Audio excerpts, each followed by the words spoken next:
ஏம்மா சொல்லுப்பா. என்னைக்கு சண்டே தான் தடப்புடலாம் ஸ்மெல்லில் சூப்பராக வரும். ஆ, இன்றைக்கி என்ன சூப்பர் ஸ்மெல் வருது? என்ன சாப்பாடு செஞ்சீங்க இப்படி? இன்னைக்காப்பா ஆ பிரியாணி தான் இன்னைக்கு செஞ்சுருக்கிறேன். அப்படியா? அது என்னமோ பிரியாணின்னு ஒரு வாரத்துக்கு சாப்பிடாம விட்டோம்னு வச்சுக்கப்பா, நம்ம சரி. செய்கிற பிரியாணி ம் நாக்கு கேட்க மாட்டேங்குது. பிரியாணி வேணும் வேணும்னு கேட்குது, என்ன பண்ணலாம்? அது சரி.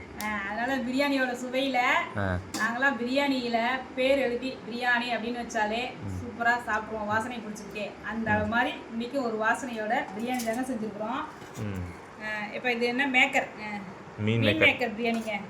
ம் அப்படியே சுவை சூப்பராக இருக்குதுங்க. சாப்பாடு கொஞ்சம் குலைவாக வச்சு பாருங்க, நிறைய இன்னைக்கு மீன் மேக்கர் அதில் போட்டிருக்குறோம்.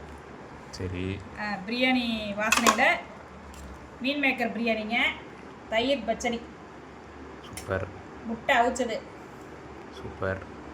இன்னைக்கு வெஜிடபிள் பிரியாணி, மீன் மேக்கர் பிரியாணி தாங்க செஞ்சுருக்குறோம் நம்ம வீட்டில்.